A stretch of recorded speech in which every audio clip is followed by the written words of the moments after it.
오늘은 추수감사주일입니다. 추수감사절은 한 해 동안 베풀으신 크신 하나님의 은혜에 대해서 우리가 감사하며 하나님께 영광을 돌리는 날입니다. 그런데 우리가 이 추수감사절을 통해서 꼭 기억해야 할 것이 있습니다. 그것은 바로 이 땅에서의 삶 가운데 축복의 열매를 거두는 추수이기도 하지요. 한 해 동안 우리가 열심히 살아서 하나님의 크신 도움으로 많은 축복을 얻습니다. 그렇지만 또 우리의 영혼의 추수이기도 하다는 사실을 기억했으면 좋겠습니다. 이 땅에 사는 날 동안 거두는 축복의 열매는 참으로 귀한 것입니다. 이 땅의 이양 주어진 생애 동안 사는 동안 하나님의 복을 많이 받는 우리 믿음의 사람들이 되기를 바랍니다. 복을 받으셔야 돼요. 교회에 나온다고 해서 다 복을 받는 것 아니고요. 하나님의 말씀에 순종할 때에 복이 주어집니다. 왜냐하면 우리 하나님은 신실하신 분이세요. 하나님 말씀하신 바는 그대로 이루시는 분이기 때문에 말씀을 거슬러서 복은 복이 아닌 것입니다. 그래서 하나님의 말씀하신 바를 믿고 하나님 말씀에 지켜 순종하면 하나님께서 우리를 위해서 예비하신 것, 준비하신 것 다 네게 임하리라 하셨습니다. 그 하나님을 신뢰하고 하나님 말씀에 절대 순종하여서 하나님의 하나님 되심을 증거하고 드러내는 우리 믿음의 주인공이 되기를 바랍니다. 이 복은요, 신명기 28장과 레위기 26장에 약속하신 말씀이에요. 말씀대로 지켜 행하면 이 복이 내게 임하고, 말씀대로 나를 청종하지 않고 불순종하면 이 저주가 네게 임하리라 하는 약속의 말씀입니다. 그렇기 때문에 우리가 말씀대로 살 때에 우리에게 하나님이 준비하신 복이 임한다는 것이죠. 그러나 예수 믿는 우리에게 이보다 더 큰 중요한 복이 있습니다. 이 땅에서 복을 많이 받으면 편리한 삶을 삽니다. 아주 편리해요. 물질이 많아지면 똑같은 차도 저 편한 차를 탈 수 있고요. 서울 갈 때에 보통석 탈 수 있는데 편안한 좌석을 살 수도 있습니다. 비행기도 마찬가지예요. 돈에 따라서 등급이 차이가 나는 거죠. 돈이 있는 만큼 사람은 편리합니다. 그러나 돈이 편리하다는 이 복을 많이 누리시고 돈 때문에 편리한 삶을 사시고, 그러나 이것들 다 누린다고 하더라도 내 영혼이 구원받지 못하면 그 사람은 불행인 거예요. 그래서 더 중요한 것은 추수의 때에 꼭 기억해야 될 것은 내 영혼이 구원을 받느냐 못 받느냐 하는 것입니다. 두 눈 가지고요 천국 들어가지 못하는 것보다 내 한눈 지체 한눈 갖고도 천국 가는 게 더 낫다고 했어요. 건강하다고 해서 내 육체가 멀쩡하다고 해서 천국 다 들어가는 것 아닙니다. 그렇기 때문에 내 몸이 바스러진다고 할지라도 내 영혼이 천국 가는 것이 우리 최대의 복인 것이죠. 이 땅의 물질 때문에 하나님을 떠나고 이 땅에 잘 되는 것 때문에 하나님 없이 나는 살 수 있다고 하더라도 그것 때문에 하나님 의지하지 않고 하나님 믿지 않다가 지옥 가는 그 저주보다 더 큰 저주는 없습니다.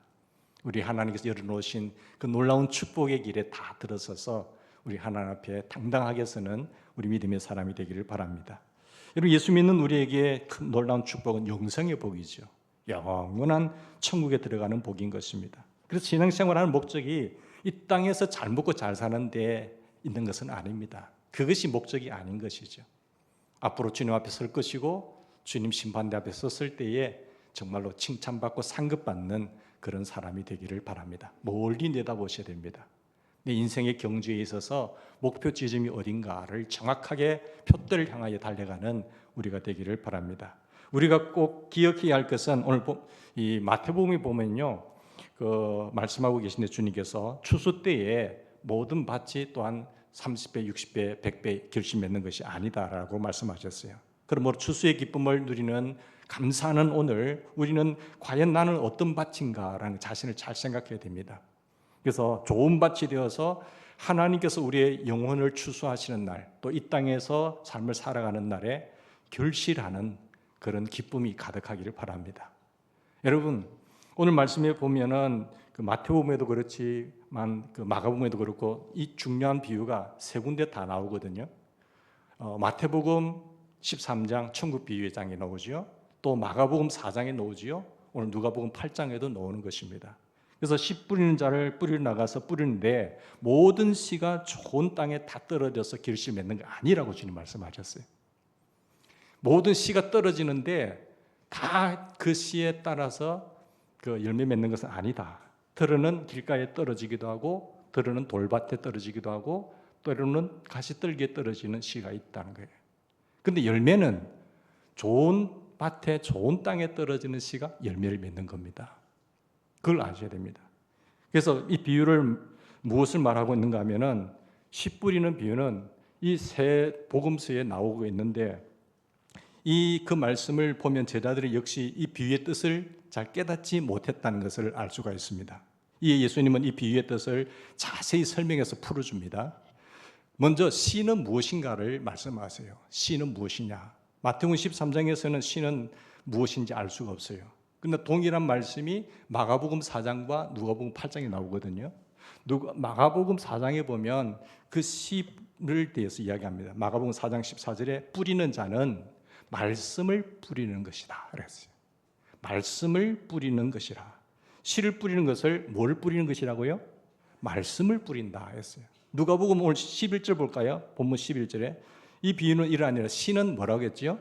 하나님의 말씀이요 라고 했어요.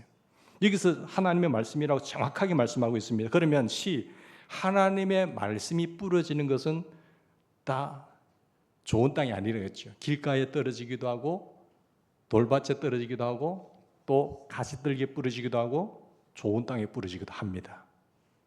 이 밭은 뭘까요? 밭은 고린도전서 3장 9절에 보면 우리는 하나님의 동력자들, 너희는 하나님의 밭이라고 했어요. 우리는 하나님의 밭이요. 그러니까 개개인의 밭이 다 다른 거예요. A라는 사람은 좋은 밭이 될 수 있고요, B라는 사람은 길가와 같은 밭이 될 수 있고요, C라는 사람은 가시떨기 밭이 될 수 있습니다. 그러니까 문제는 씨가 문제가 아니라 밭에 따라서 열매를 맺을 수도 있고 안 맺을 수 있다는 것이에요. 교회 나온다고 해서 앉아 있는다고 해서 다 좋은 밭은 아니라는 것을 아셔야 됩니다. 어떤 사람은 좋은 결실을 맺고요, 어떤 사람은 좋은 결실을 못 맺는다는 것을 알 수 있죠. 하나님의 전능하신다고 하나님이라고 한다면, 교회 나와서 다 생활한다면은 다 일괄적으로 평등하신 하나님께서 다 복을 주어야 되잖아요.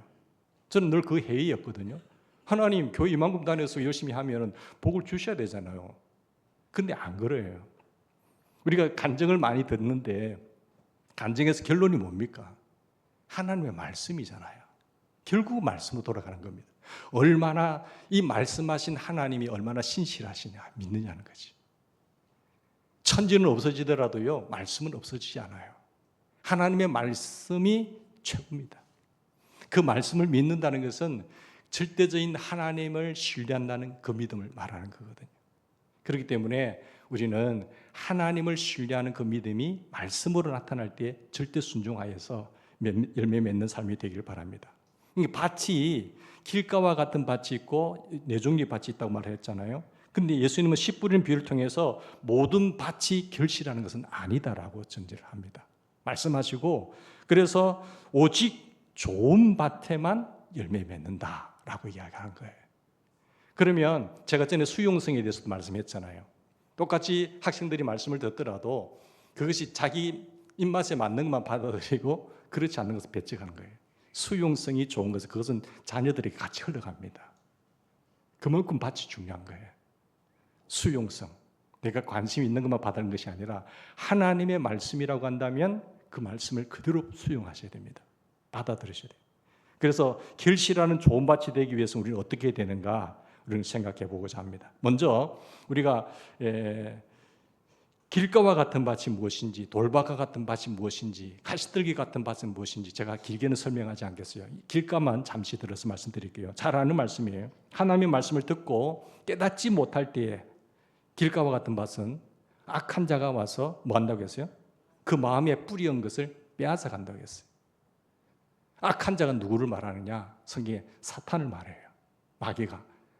똑같이 말씀의 씨가 떨어지는데 마음에 깨달음이 없으면 악한 자가 와서 씨를 가져가 버려요. 그럼 그 사람은 많은 신앙생활을 했지만 결실이 없습니다. 혼자 살아가는 거예요. 그러니까 말씀을 빼앗아 가는 자는 악한 자라고 표현하고 있어요. 악한 자. 그 악한 자가 누구냐면은 마귀요, 사탄입니다. 그래서 우리 신앙생활은요, 사탄과의 싸움이에요. 신앙과 불순종의 전쟁이에요. 그래서 우리는 하나님의 말씀으로 무장을 해야 된다는 것 아니겠습니까? 여러분 누가복음 8장 12절에 보니까 마가복음 4장 15절에 보면 길가에 뿌리었다는 것은 이들이니 말씀을 들었을 때에 사단이 즉시 와서 저희에게 뿌린 말씀을 빼앗아 간다고 했어요. 오늘 누가복음 본문에 보니까 8장 12절에 뭐라고 했어요? 길가에 있다는 것은 말씀을 들은 자지요. 똑같이 말씀 들어요. 그런데 이에 누가 왔어요? 마귀가 와서 그들로 믿어서 구원하지 못하게 하려고. 믿어서 구원하지 못하도록 뭐 한다고요? 말씀을 그것을 빼앗아 버려요. 말씀을 빼앗습니다. 그러니까 지금 저는 CBS 새롭게 하소서하고 CTS 방송에 매일 새롭게 있잖아요. 날마다 새롭게 하는 거예요. 내가 매일 기쁘게 하는 그 간증을 꼭 듣습니다. 들 수 있는 들어요. 왜? 내 신앙이 무뎌지지 않기 위해서. 어떤 습관적인 신앙을 버리기 위해서 좀 더 감동적인 하나님 일하심을 보기 위해서 말씀은 딱딱하지만 그거는 삶 속에서 하나님의 일하심을 보는 거잖아요. 사람들의. 이번 다니엘 기도회 때도 보는 게 뭡니까? 하나님은 저렇게도 일하시구나.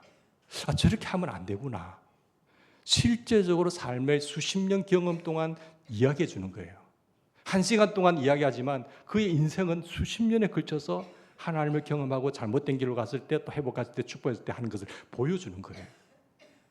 그 말씀을 통해서는 우리가 순간의 수준에 따라서 느낌이 다르지만 그런 삶의 현장의 간증을 들으면요 확 살아나게 되겠습니다.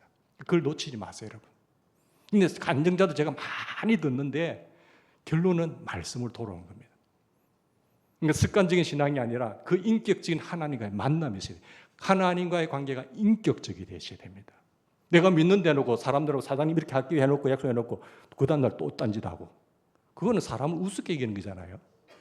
그렇기 때문에 하나님과의 나와의 관계가 인격적인 관계가 되셔야 됩니다. 거짓말 하지 마세요. 그러니까 종교인이 되지 말라는 거예요. 신앙인이 되시라는 거죠. 많은 사람들이 넓은 길로 가지만 생명에 이르는 길은 좁은 길입니다. 많은 사람들이 그 길로 간다고 해서 영생 길 아닙니다. 사람들 막 저기 많아요. 그리로 하는 사람들 많은데요. 그러나 멸망의 길입니다. 주님이 말씀하신 그 길이, 그 길만이 진리의 길이, 생명의 길이요, 영생의 길입니다. 좁고 협착할 수도 있어요. 그러나 외롭지 않아요. 주님이 함께 하시니까. 그래서 우리의 삶에 열매가 있는 겁니다. 내 인생에도 정말 주님의 함께 하시고 말씀으로 살면요, 네가 내 이 율법책을 내 입에서 떠나지 말게 하며 주여로 말씀을 묵상하여 그 가운데 기록한 대로 다 지켜 행하랴. 그리하면 어떻게 된다고요? 평탄하게 될 것이, 형통하게 될 것이. 저는 시냇가에 심기운 나무처럼 시절을 쫓아 열매를 맺는 것이고. 그러니까 하나님을 사랑하는 것이 뭡니까? 내 말씀을 지키는 자라야 나를 사랑하는 자니, 나를 사랑하는 자는 내 아버지께 사랑받을 것이고 나도 그를 사랑하여 그에게 모든 것을 나타낸다고 하셨잖아요. 결국 싸움은 감정도 아니고 환경도 아니에요. 하나님과 나와의 신앙의 절대적인 신앙의 싸움인 거예요. 여러분, 그 하나님을 만나고 경험하고 지금까지 수십 년 생활을 하셨지만 살아있는 신앙의 생활을 하시기를 주의 이름으로 부탁드립니다. 결실하는 인생이 되셔야 돼요. 마귀는 항상 우리에게 말씀이 떨어지지 못하도록, 역사하지 못하도록 악한 자가 와서 뿌려진 씨를 빼앗아가 버려요. 새가 와서 가져간다. 그 새는 마귀를 말하는 거예요. 그러니까 말씀을 빼앗아가는 악한 자를 사단이라고 말씀하는데, 우리가 하나님께서 우리의 마음에 말씀을 뿌리실 때 우리가 깨닫지 못하면 마귀가 즉시 와서 말씀을 우리 마음에서 빼앗아간다고 했어요. 들어도 못 깨달은 거예요. 여러분, 오늘 말씀을 들을 때에 묵상하고 일찍 오셔서 기도하고 하셨습니까? 설교자는 읽고 묵상하고 읽고 묵상하고 또 생각하고 또 읽고 묵상하고 기도하고 계속 해요. 이 말씀이 내 심령에 로고스인 말씀이 레마가 되면 역사가 나타나는 거예요. 그게 중요한 거죠. 들었지만 깨닫지도 못하고 그런 거야. 이렇게 하면은 내 인생 나와는 아무런 역사는 일어나지 않는다는 것을 볼 수 있죠. 사랑하는 여러분, 마귀가 저와 여러분의 마음에서 말씀을 빼앗아가는 이유가 뭐지요? 왜 말씀을 빼앗아 갈까요? 그렇지, 열매 맺지 못하도록 하기 위해서. 궁극적인 목적은 더 알아야 됩니다. 열매를 못 맺을 뿐만 아니라 누가 보면 오늘 12절 보실까요? 궁극적인 목적은 뭐예요? 왜 말씀이 내 마음에 심기지 못하도록, 역사하지 못하도록, 깨닫지 못하도록 하시죠? 예? 그 마귀가 와서 그들로 믿어 구원을 얻지 못하는 게 목적이에요. 여러분, 교회 나오면 구원 받습니까? 직분 받으면 구원 받습니까? 성경이 어디 그린데? 그죠? 여러분, 우리가 정신을 차려 깨어야 됩니다. 구원을 얻지 못하게 하려고 말씀을 그 마음에서 빼앗는 겁니다. 그러니까 마귀가 왜 말씀을 빼앗아 간다고 하는가 하면 그들로 믿어서 구원치 못하게 하려고. 로마서 3장, 로마서 6장 잘 읽어보시라니까요. 내게 주인이, 나 전에 마귀의 주인으로 종로로 됐잖아요. 공중의 권세자만 따랐죠. 이 세상 풍속을 쫓았죠. 불순종의 아들들 역사하는 가운데 영을 따라 살았어요. 그런데 우리는 예수를 알고 내가 주인이었던 인생, 마귀가 주인이었던 인생에 예수님을 주인으로 모시는 주권이 바뀐 거예요. 그거잖아요. 다른 것 없는 것이. 내가 이제 그리스도와 함께 십자가에 못 박혔나니. 그런데 이제는 내가 사는 것이 아니요. 내 안에 누가 사는 거예요? 주님이 사는 거예요. 정확하십니까? 그걸 날마다 물으시라니까요. 여러분, 마귀는 우리 말씀의 씨가 떨어져서 믿어 구원치 못하려고 말씀을 빼앗아 간다. 말씀을 듣고도 깨닫지 못하면 마귀가 즉시 와서 그 뿌리온 말씀을 빼앗아 가는데 이는 목적은 믿어 구원을 얻지 못하게 하는 것이죠. 더 나아가서 우리는 결실이 없는 거예요. 결실. 다들 그런 줄 알아요. 하나님 살아계시면 그렇게 해버려. 자기 한 짓은 생각 안 하고 하나님 살아계시면 해버려. 자기는 집단 본인 딸은 잘 믿는다고 했는데 하나님 왜 그러냐고. 근데 결국 다 알잖아요. 여러분, 노아 시대에 그 예가 말씀드린 노아 시대에 물심판이 있었잖아요. 하나님이 죄악이 관영했다는 것은 차고 넘쳤다는 걸 말하거든요. 그래서 하나님 사람 지으셨음을 한탄하셔서 내가 이들을 다 쓸어버리겠다. 그 사랑의 하나님이요, 인간 지으셨음을 한탄하셔서 다 쓸어버리겠다고 하셨어요. 그래서 노아를 불러서 방주를 만들어 갔는데 방주에 들어가기까지 못하고 다 심판을 받았어요. 그 이유가 뭡니까? 주님께서 말씀하시는 종말장 마태복음 24장에 보면 노아의 때와 같이 인자의 임함도 그러하리라. 홍수 전에 노아가 방주에 들어가던 날까지 사람들이 먹고 마시고 장가들고 시집가고 있으면서도 홍수가 나서 저희를 다 멸하기까지 뭐하지 못했다고 했어요. 깨닫지 못하더라 했어요. 그 주신 하나님께서 120년간의 기회를 주었는데도 불구하고 손가락 직접 노아 바보 같은 거 저런 손가락질 했지 자기가 회개하고 돌아오기는 생각도 안 한 거죠. 홍수가 나서 다 죽게 멸하기까지 뭐하지 못했다는 건 깨닫지 못하였으니 인자의 임함도 이와 같으리라 했어요. 지금 때는요, 알고가 쭉정이 구분 시대입니다. 누가 알고이고 누가 쭉정인지 하나님은 지금 구분하는 시대예요. 환난의 이때에. 사랑하는 여러분, 우리가 홍수 전에 노아가 방주에 들어가던 날까지 사람들은요, 먹고 마시고 장가가고 취직가고 있으면서 홍수가 나서 다 멸하기까지 깨닫지 못하였다는 그 예를 들면서, 다시 말해서 홍수 심판에서 멸망당하는 사람들은 하나님의 말씀을 듣지 못한 사람들이 아닙니다. 들었지만 듣고도 깨닫지 못한 사람들이에요. 듣고 깨달음이 있으면 회개가 있잖아요. 회개가 안 된다니까요. 듣고 깨달아지면 하나님 제가 잘못했습니다. 회개해야 됩니다. 그럼 살아나요. 그런데 깨닫지 못하니까 회개가 없으니까 멸망의 길로 가는 거지. 끝까지 회개 못하면 어디 가요? 그냥 지옥 가는 겁니다. 돌아서는 거지. 전혀 돌아서는 거 없다는 말은 안 된다는 것이죠. 어제 권호중 집사님 이야기도 마찬가지잖아요. 예수 안 믿는 사람은 자기는 직분까지 있었어요. 열심히 주의를 했어요. 그런데 신호를 줄 때 미련해서 못 깨달으니까 끝까지 가서 자기 자녀를 치잖아요. 그러므로 우리는 하나님의 말씀을 듣고 깨닫는 자가 되어야 됩니다. 그럼 어떻게 할 때 말씀을 깨달을 수 있다고 말씀했죠? 요한복음 8장 43절에 어찌하여 내 말을 주님께서 말하여 내 말을 깨닫지 못하느냐? 이는 내 말을 들을 줄 알지 못함이라. 하나님의 말씀을 안 듣는 거예요. 이 말씀을 안 듣는다는 것은 결국 뭡니까? 그것을 오늘 보면 지키지 않는다는 거예요. 저놈 자식이 부모 말씀도 안 듣고 이라는 것은 뭡니까? 말을 듣지만은 순종 안 한다는 그 말이거든요. 저놈 자식은 선생님 말씀 참 잘 듣네. 그는 선생님 말씀을 듣고 귀를 기울여서 순종한다는 거예요. 그러니까 주님은 하나님의 말씀이 떨어짐에도 불구하고 대수롭게 생각하는 거예요. 대수롭게. 하나님 말씀이 천지를 창조하셨고 말씀대로 운행하고 계시고 섭리하신 것을 알면서도 나는 우습게 이루고 짓밟아 버립니다. 짓밟아 버리면 어떻게 됩니까? 에덴 동산에 그 낙원도 다 잃어버려요.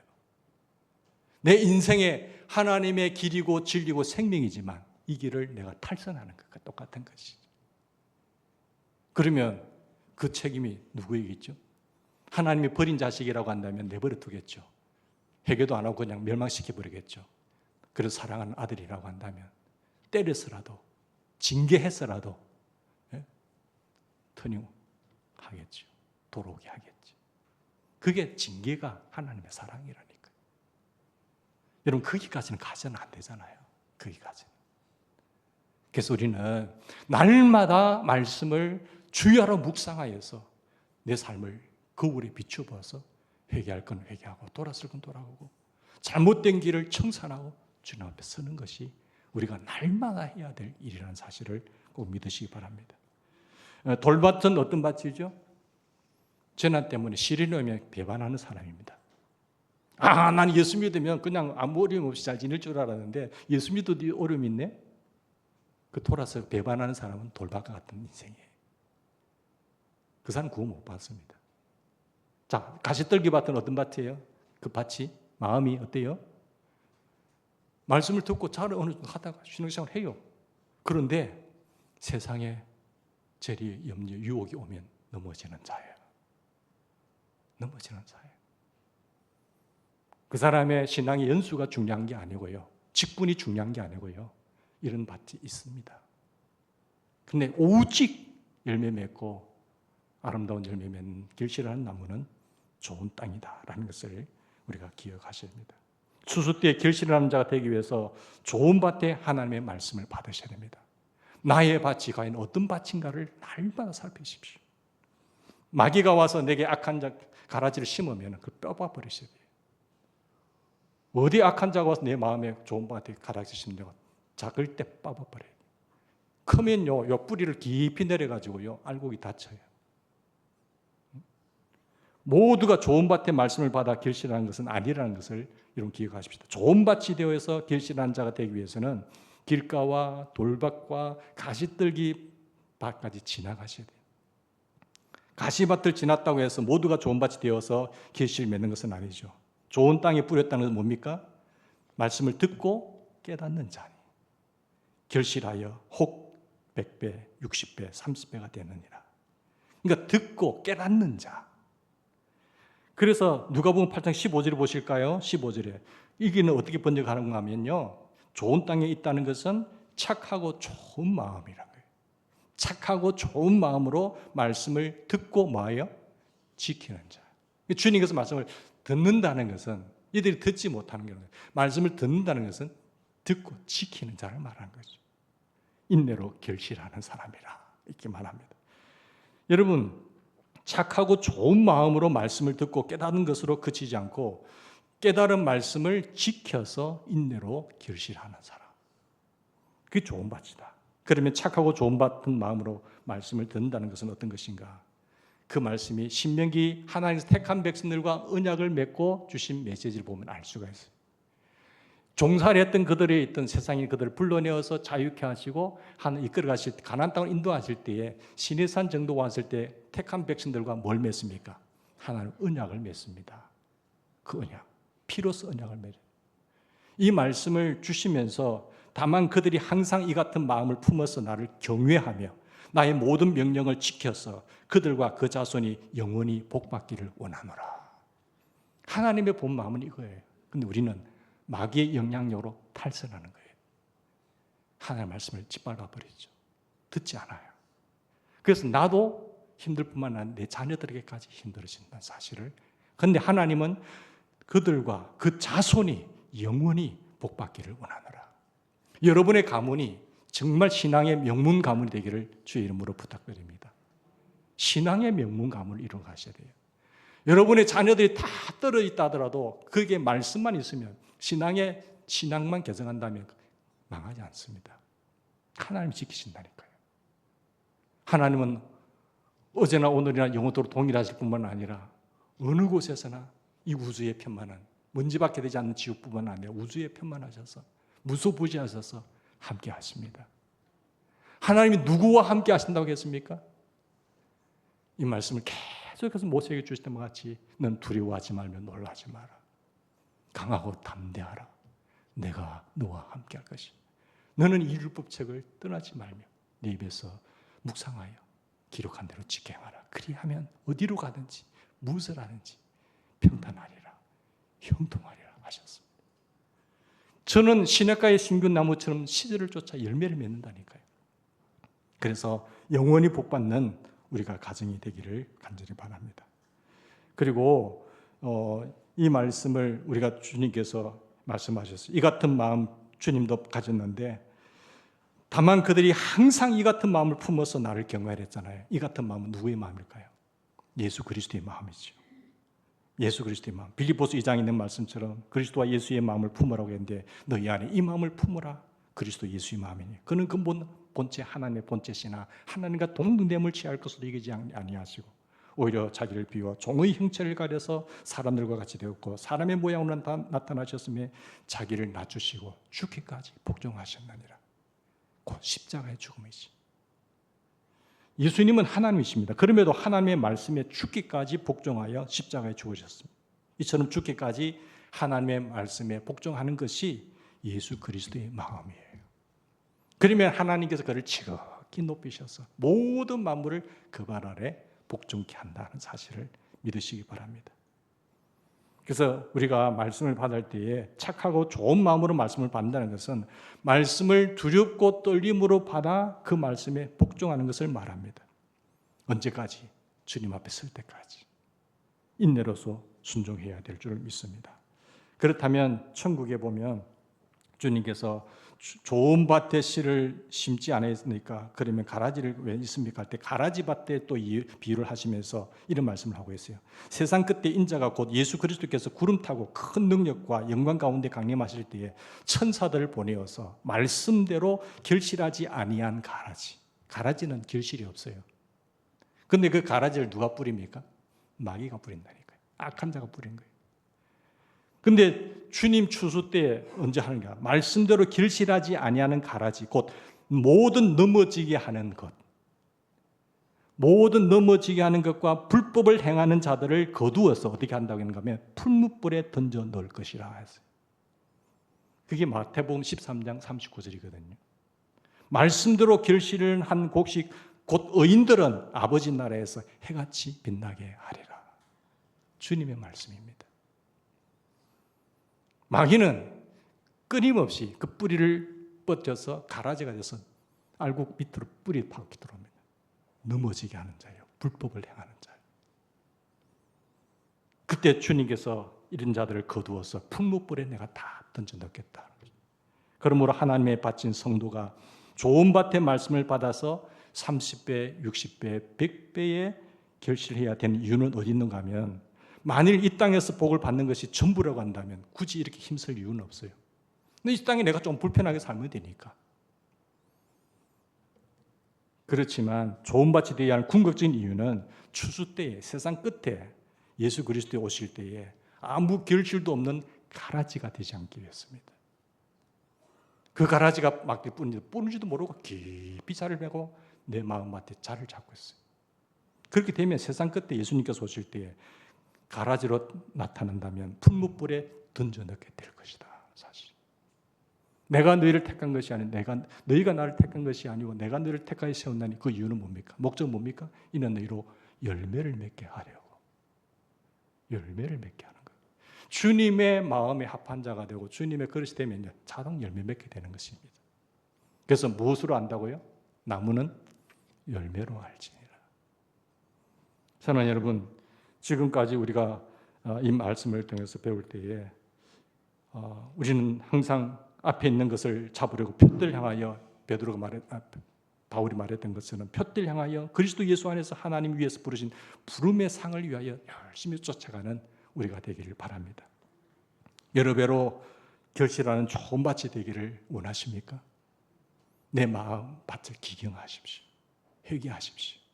기경하셔서 내 마음 밭을 갈아엎으면 그때부터 씨가 떨어져서 깨닫는 자가 되고 성령님을 깨닫게 하셔서 열매 맺게 하실 줄 믿습니다.